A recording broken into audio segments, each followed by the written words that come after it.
প্রথমত নাগরিকদের সচেতনতা বৃদ্ধি এবং পাশাপাশি জলাবদ্ধতা দূরীকরণের জন্য আমরা স্বেচ্ছাসেবীরা গতকালও আমাদের পক্ষ থেকে এনসিপির পক্ষ থেকে কাজ করেছে।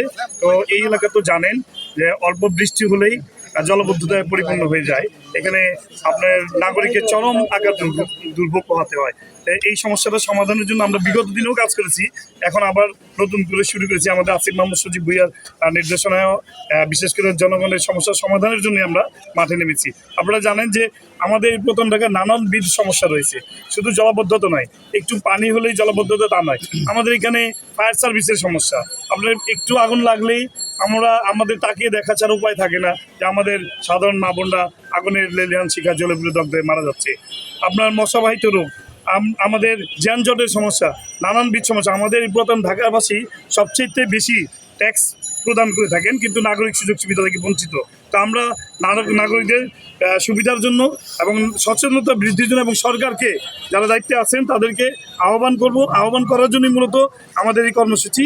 আমরা জনগণের পাশে থেকে জনগণের দুর্ভোগগুলো লাঘব করার জন্যই মাঠে নেই। আমরা যখনই যেখানে যে ধরনের সমস্যা দেখা দিবে, আমরা জাতীয় নাগরিক পার্টির পক্ষ থেকে তখনই তাৎক্ষণিকভাবে আমরা এই সমস্যাগুলো তুলে ধরার জন্য চেষ্টা করবো। এটা আমাদের সবসময় চলবে।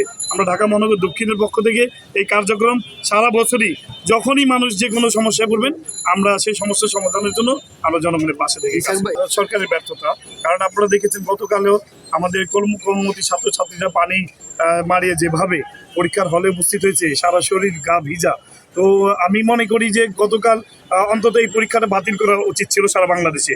আপনারা দেখেছেন, মিডিয়ার মাধ্যমে আমরা দেখতে পেরেছি যে আমাদের কর্মমতী ছাত্রছাত্রীরা যেভাবে কষ্ট করে পরীক্ষার হলে উপস্থিত হয়েছে, এটা কোনোভাবেই মেনে নেওয়া যায় না।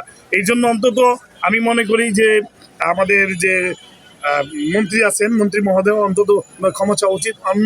অন্যথায় আমি মনে করি তাকে এই অন্য কোনো দেশ হলে, অন্য কোনো রাষ্ট্র হলে আমার মনে হয় এই মন্ত্রী আমাদের শিক্ষামন্ত্রী পদত্যাগ করতেন, কিন্তু আমাদের দেশ তো পদত্যাগ করতে চায় না, ক্ষমতা আঁকড়ে ধরে থাকতে চায়। তো আমরা জনগণের নাগরিক যে সমস্ত অসুবিধাগুলো আছে, যেমন অল্পতে আপনার এর আগেও ভূমিকম্পে আমাদের ছাদের রেলিং ভেঙে কয়েকজন পথচারী নিহত হয়েছে।